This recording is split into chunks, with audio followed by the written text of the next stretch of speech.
team Needham discusses everything healthcare. I'm your host, Shawn Needham, and I am actually, this is an interesting story today. So, you know how technology just always seems to go array when you need it, but not really, because how often does it work when you don't expect it? It works most of the time, but we remember when it doesn't work. So my guest today is Stacy Purcell with Embrace Women's Health, and she is right across the street from my podcast studio at my pharmacy at Moses Lake Professional Pharmacy. And I got into the studio today and I had no internet. It's like, uh-oh. So I'm like, hey, can I come over to your office? So I am actually streaming live from Stacy's office right now in a different room from her. So you don't want to miss out on this show today, because she's going to talk. She's a midwife, and she's going to talk to us about what a midwife does.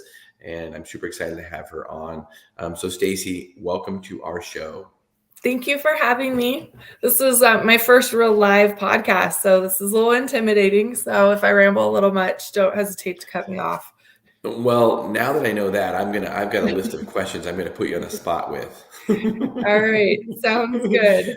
Yeah, no, we appreciate you being on, and I'm super excited. We've never had a midwife on before, and I'm excited for you to share your story. So speaking of stories, tell us a little bit about your story. How did you get here in Moses Lake being a midwife? Oh, goodness gracious. So we moved to Moses Lake. It'll be 13 years, actually this weekend, Memorial Weekend, 13 years ago. And we moved for nothing else but the sunshine. No good reason other than that. And at the time, I was a labor and delivery nurse. And it was kind of comical. I was actually pregnant when we moved. And so then I had my baby in August. And so about the time that I was ready to go back to work, which was kind of after the holidays, Samaritan was on a hiring freeze. So that put a damper on that. And so I actually didn't get hired on until the spring. So I started as working on the floor at Samaritan as a labor and delivery nurse in April of 2010. Seems like just yesterday, but a million years ago as well. And so I worked there. I was per diem a lot of the time, or part-time. And I just loved what I did. Like, I just love supporting women. I love getting the challenging labors where your doc thinks you're going to go to C-section, and it's like, no, we can get this baby out. And, just the longer I did it, the more I was like, why do I do all the hard work? And then the doc comes in and catches the baby. Like, that doesn't seem fair. Like, I worked my tail off to get us to this point. You're going to come in and be the hero and catch the baby. So at that point, I just started kind of like looking into what it would take to go to the next step. I always admired the midwives that I worked with, and was just kind of scared. It just, fear is strong, and I just was too intimidated to like make that leap, until a coworker of mine actually applied to the program I was looking into. And I was like, oh my goodness, she just stole my program. And so at 2:00 one morning, working night shift, I filled out my application, and I was like, oh my gosh. And then the next day I woke up from sleeping, night shift girl, slept all day. And I had a voicemail from the recruiter at Georgetown University, which is based in DC. It was for their distance program. And I said to my husband, I did something. And he's like, what do you mean you did something? I'm like, well, you know how I've been talking about going back to school. So kind of started my application, and I kind of feel like I should continue. So he was like, oh, okay, so we'll just continue and we'll see what happens. And I got accepted. And that's kind of how the story of me continuing my education and moving into the provider role as a midwife started. And so I graduated from Georgetown University in December of 2017. It was a distance program. I got to go back to DC 3 times, which was amazing. Georgetown is an exceptional program. So many of my professors were like the authors of our textbook, which was really cool and intimidating at the same time. And so I started my career as a midwife at Community Health. I did some training with Dr. Verhage, who was the medical director there. And And then also Ryan Rasmussen while he was there. I always joke and say he was at community health long enough to train me before he went back to Samaritan. About a year and a month, it was April 12th of 2021 is when we opened our doors. So decided to make the leap of faith to open my own practice in town, which has been an adventure to say nothing less than that. Oh my goodness. But we're still standing and we're here and I'm talking to you guys. So I love it. Yeah, I love it. And yeah, it's been a little over a year now. Yeah, which is crazy. That's awesome. Yeah. So tell us a little bit, for my education and our listeners and viewers, tell us, what is a midwife? What does a midwife do? Okay, so there are several different types of midwife. There are midwives that their education is in nursing. There's midwives that are licensed midwives, and those there's kind of different like paths you can take to be a midwife. I am mine is rooted in nursing. So I have my master's in nursing and I am a advanced nurse practitioner. So I am a nurse practitioner with a focus in nurse midwifery as well as women's health. So I took 2 certifications. I sat for 2 board exams to be certified in both as a women's health nurse practitioner and a certified nurse midwife. So the easiest way to explain a midwife is we do, as far as care for pregnant patients, we do all the same type of care as a doctor would do, except we are on like a lower to moderate risk scale. So anything that's considered high risk, we're going to pull in our resources, tag team, collaborate with an MD. As far as like C-sections go, sorry, my husband just sent me an email that made my heart flutter. A whole lot of drama with my life. So as far as C-section goes, we assist. We are not surgeons. So, but as far as like your routine OB care, you see me in the clinic for that. I order all your ultrasounds, all your lab work. It's pretty much you. Most people wouldn't notice a difference if they were going to a midwife or a doctor, except in the bedside manner and the education piece that you receive from a midwife.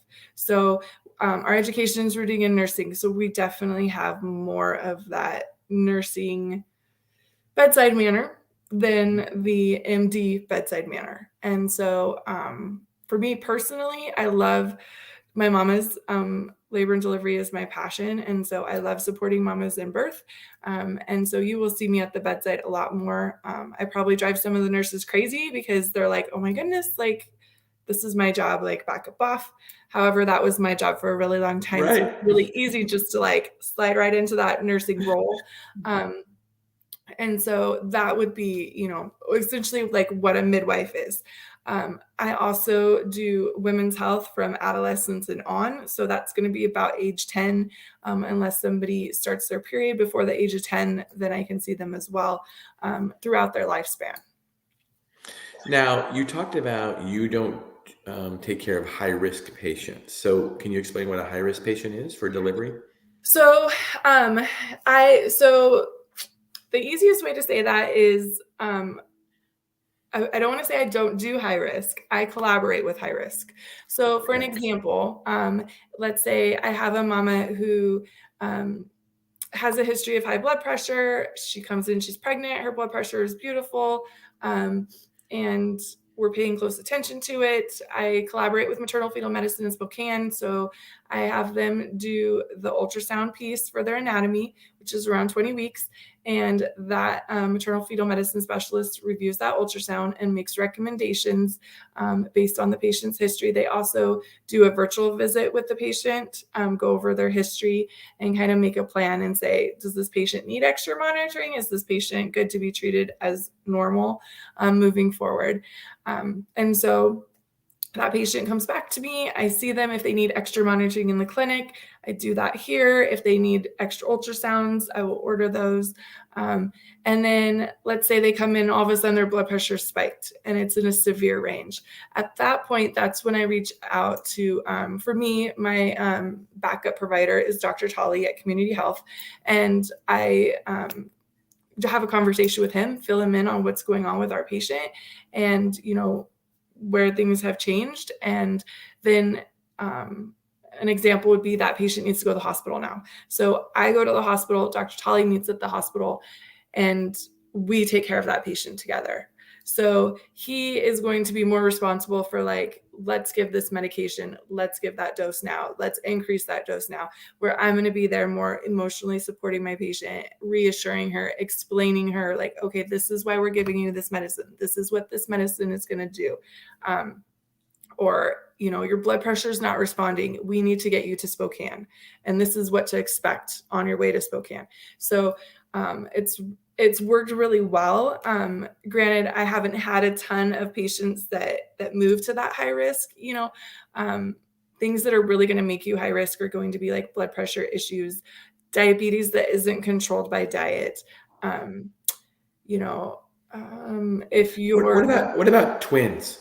I don't do twins. I actually had my first set of twins in the office. And so I've seen her for a couple visits, and she's going to go on to Dr. Tully. And so if she has a C-section, then I will assist in that C-section, and then I can take care of her postpartum. So. And then what about breech? So breech is a fun one. I just did this one. So we don't do breech deliveries at the hospital unless it's too late. Like you got feet hanging out, which has happened. And so how that works is most babies will settle in position around 34 weeks. So, if you got a baby that's still breech at 34 weeks, you need to pay closer attention. And so what we can do is aversion, which is where you manually flip the baby from outside the belly. And we do that in the hospital setting. We do it with resource ready to go to C-section. And so I actually, one of my patients not too long ago was consistently breached. She was breached with her second baby. This was her third baby. It was breached. So we did a version around 37 weeks in hopes that kid would stay down and she would go into labor on her own. Well, that child was stubborn, flipped right back within a couple of days. So then she started contracting, and we went in the hospital, and Dr. Tully came in and flipped the kid again. So that's something that Dr. Tully does. I'm there for that. And if he needs any help, I do help, but typically he handles it beautifully on his own.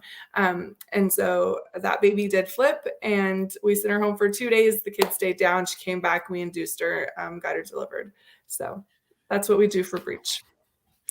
Now, I think some people, and this is true, help educate me and our listeners and viewers. Some midwives deliver babies at home. You Yes. deliver babies at the hospital. Can you tell us a little bit about that? Yes. So with a lot of things in life are just based on your experience. Like how you feel about things is based on how you've experienced them. And so with my background being a labor and delivery nurse, I've seen what happens when home deliveries go bad. And so I'm a very much risk versus benefit girl. And to me, there is no benefit to the risk of losing your baby or a mama doing a home delivery. That doesn't mean that bad things don't happen in the hospital setting. However, we have resources to intervene and hopefully prevent those bad things from happening. If you have something like a placenta abruption, like your placenta is coming away from the wall, the baby is at risk for hemorrhaging and bleeding out, you have 6 minutes to get that kid out. And so even if you're literally across from the hospital, it's going to take you longer than 6 minutes to get in an OR. And so that just risk versus benefit isn't there for me. I feel I can offer mamas a natural supportive birth in the hospital setting. I've had patients that don't want any interventions, and that's fine. I educate and explain why, a lot of our mamas get IVs when you get admitted to the hospital. I've had moms that don't want an IV, and I explain to them, okay, that's fine, but you have to understand in an emergency, it's harder to get an IV started than now when everything is calm and we have time. If you're bleeding out and we need an IV, it's going to be stressful. It's going to be, we may not get it. There's going to be a risk of a bad outcome because we don't have that access already. And if they understand that and they agree to that, then that's fine. The last one that didn't want an IV, she did beautifully. She did not have an IV. She got a little bit of IM Pitocin after she delivered just to help prevent bleeding too heavily after delivery. And it was beautiful, completely unmedicated, very limited interventions. So that's my rationale. Right. So you talked about when we were talking about high risk, I'm trying to back up and remember, you said something about you haven't really had a lot of that. Is that correct? You haven't had a lot of high risk stuff? I haven't had a lot of patients that have turned where where I've needed Dr. Tolley's help.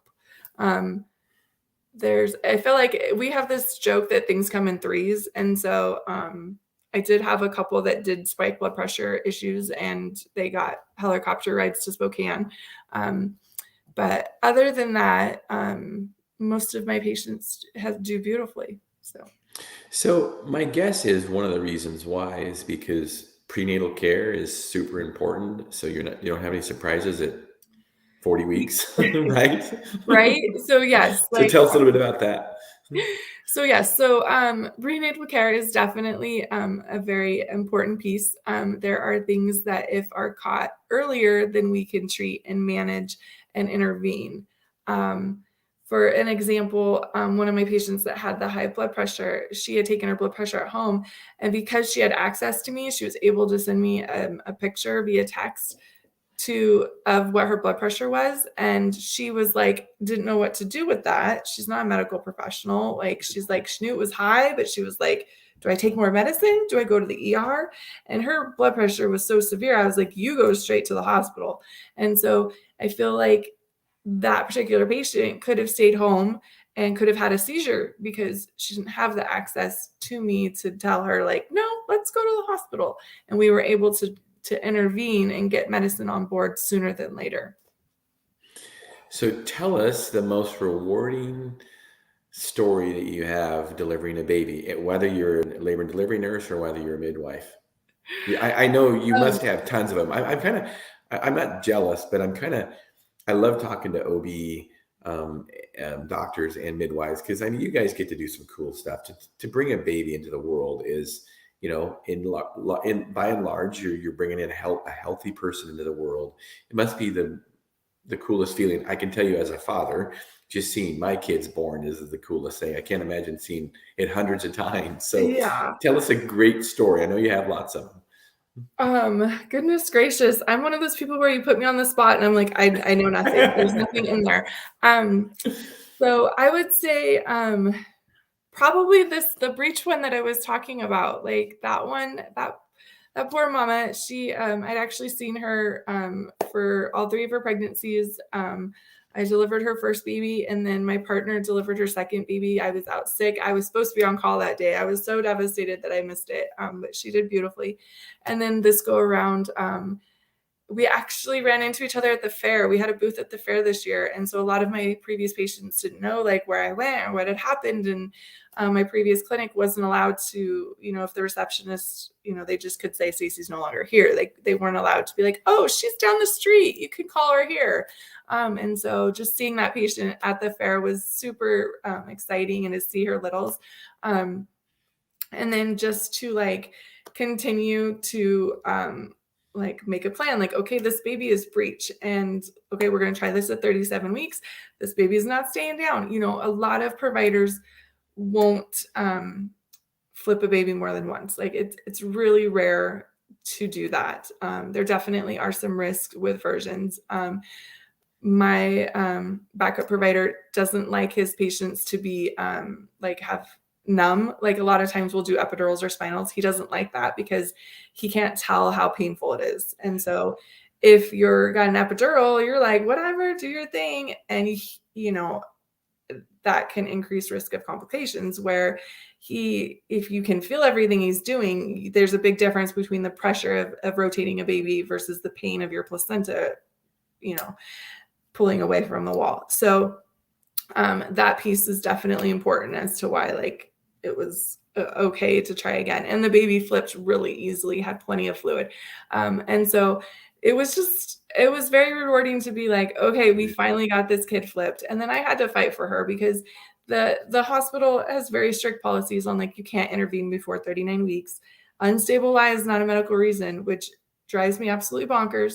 And so we put a belly band on this girl and like tied her up with this like binder to hopefully keep this baby in place.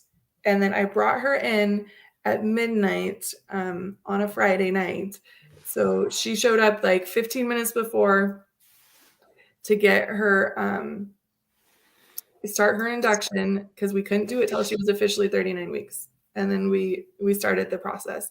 And so just being there for that third baby and just watching her littles grow it's very special. It's very sweet. And just to be there, to be like, okay, we're going to get this, like, because she was terrified of a C-section. Like that was like her worst nightmare. And, just to be able to continue like, okay, like, let's reassess, like, what can we do now? Like, what's going to be safe? What's going to be best? And just reaching that goal of that vaginal birth. And she did amazing. And yeah.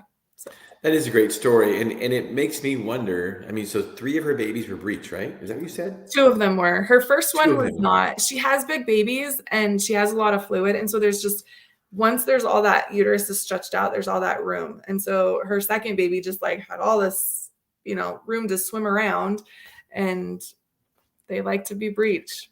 But her second baby, they flipped once and stayed down. This child, the third one, the third one's always the troublemaker. And you got to wonder, I mean, I'm just thinking, just physiologically speaking, is there a reason that baby was not wanting to flip? What would the reasoning be? There definitely could be. It's one of those things where you probably would need like an MRI to like really see what the uterus, like sometimes they have unique shapes to them. It flipped beautifully, but obviously had plenty of room to flip right back. So it's hard to know definitively. The baby just did not want to be down, did he? I can just picture that in my head. It's like, no, I'm going back up. Yeah. That's the way she wanted to be. So let's move on to women's health. So tell us a little bit about what you do with women's health. So I do a lot of, preventative healthcare. So your routine well woman exams with your pap smears, screening for cervical cancer, educating on what cervical cancer is, how you can get it. I do a lot of birth control education and implementing. I offer IUDs, something that's kind of exciting. I don't know, with you being a pharmacist, if you're familiar with the Liletta, if you've heard of that at all. So I have not. Help me, please educate me. It's the equivalent of a Mirena. It's literally the same drug, same dose. It's FDA approved for 6 years. The Mirena is FDA approved for 7. It's been around a little bit longer. They have their paperwork in with the FDA to get approved for the 7 years and the heavy periods. Because right now, Mirena is the only thing that's approved to treat heavy periods. This hopefully soon. This one is definitely more cost effective if you are somebody who's on a self-pay or uninsured.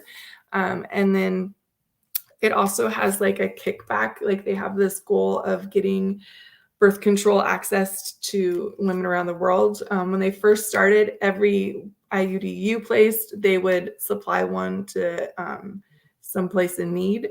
I think that got a little costly. So now they just donate a portion of their proceeds to the organization. I want to say it's like Medicine 360. Are you familiar with that at all?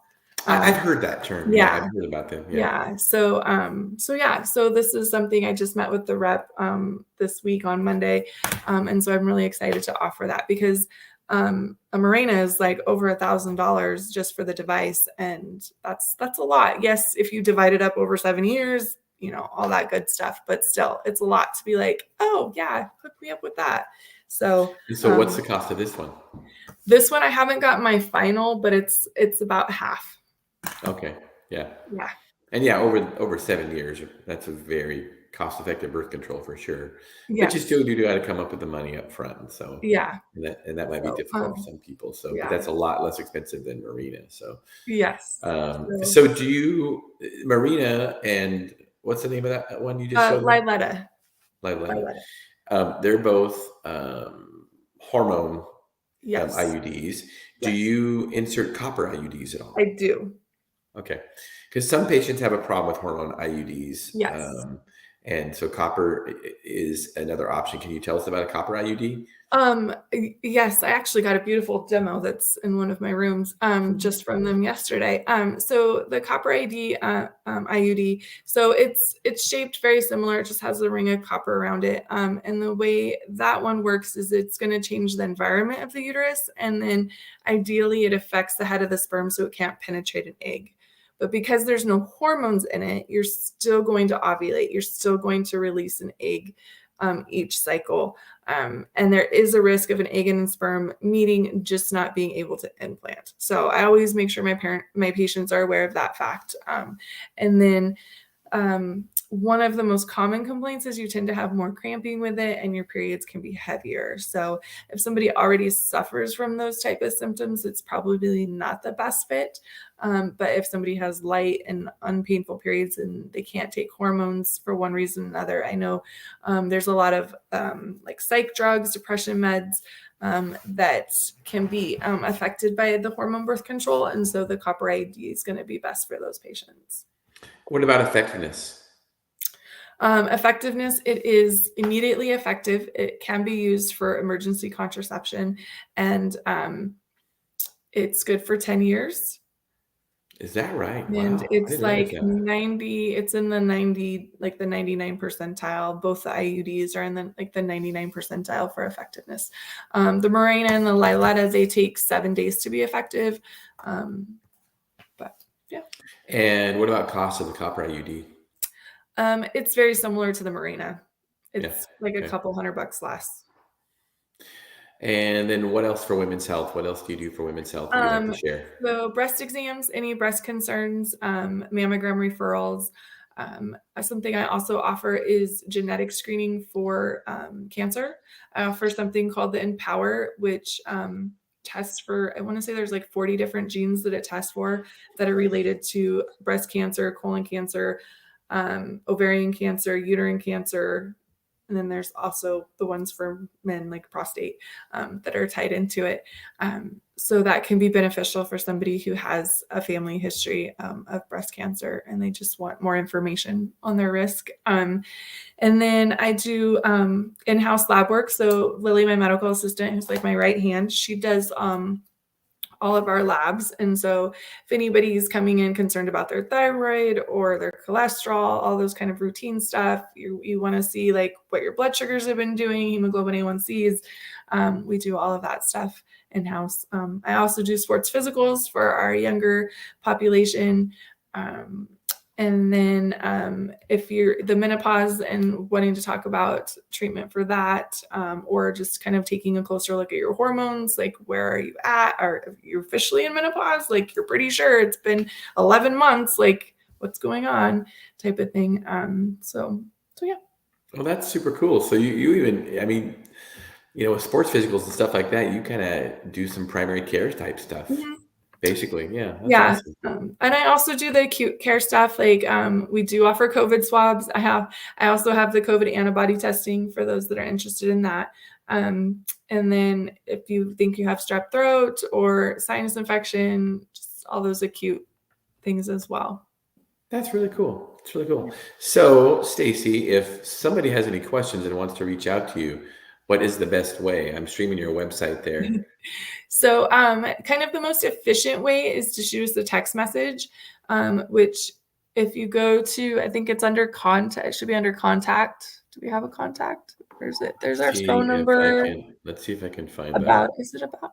Maybe it's services. Did that come up? Let's see. I haven't been on my own website in a while. Yeah, there's I get it. there's 2 phone numbers. So the one that says text. So that's probably the easiest, most direct way, is to shoot us a text message. We have a cell phone that's specifically dedicated. It's even in my teal color, dedicated for the clinic. And then we also have our main line, but our hours are a little unique. We try to be available first thing in the morning, and then later in the evening on certain days. And so some people will call it their like normal time. They think a clinic should be open and we don't answer. So shooting us a text message, we can definitely help you get scheduled that way.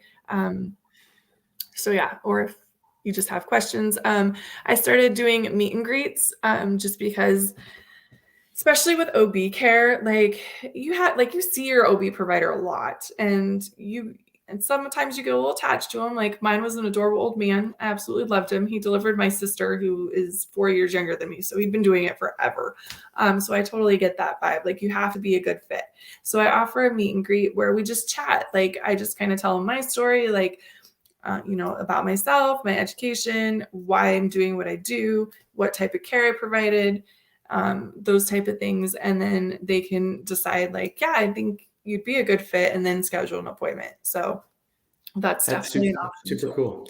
Yeah. So as we wind this podcast up, Stacy, in the last minute, what would you like to tell our listeners and viewers? I would like to tell them that, like, embrace your own healthcare. Like that's my cheesy slogan. And like, be empowered and take initiative and fight for yourself. Like, in our big clinic setting, a lot of things get lost and a lot of people don't get listened to. And there are providers out there that will listen to you, and you just have to find them. And if you're in Moses Lake, I really feel that that's something that I can offer. Awesome. I love it. Well, you've definitely realized our goal today of just educating and empowering individuals to take charge of their own health. And women's health and OB health is very important because there's another person involved, and I love it. It's so rewarding to talk about babies. I love it. And I never thought I would say that, but as I reach grandfather years, I'm just being honest, it gets a little bit easier. And my dad told me when my kids were born that being a grandpa is, not that he didn't like being a dad, but being a grandpa is a huge blessing and better than being a dad, because you have to deal with all the bad stuff usually. Right? You don't have to discipline them. I know, like we get our baby fix. Like, oh, one other thing is I do see my newborns. I'm the only midwife in town that sees newborns. Cool. And so I see them, for the first like month of life. So I see them at their initial visit and then at their 2-week check. And so I absolutely love that piece. That is cool. Right. That's really cool. So, well, thank you, Stacy, for being on our show. I really appreciate it. And listeners and viewers, tune in Monday. We will have Misty Winter on. She's going to be talking about the food industry and how it's kind of been ransacked and we've been hacked. The food industry has hacked our health and wellness, and she's going to be talking about that. I'm super excited to have her on. So tune in Monday. Our Monday, actually, excuse me, is Memorial Day weekend. So we'll be streaming Tuesday, 12:30 to 1:30 at our usual podcast time. And tune in because you don't want to miss it. You might be surprised about some of the things that our food industry has done to kind of make us eat bad food. Not make us, but maybe promote that. So tune in. Thank you for listening and watching today. I really appreciate it. Go to our YouTube site, the Moses Lake Professional Farms YouTube site, and subscribe so you don't miss any episodes. Thank you for listening and watching.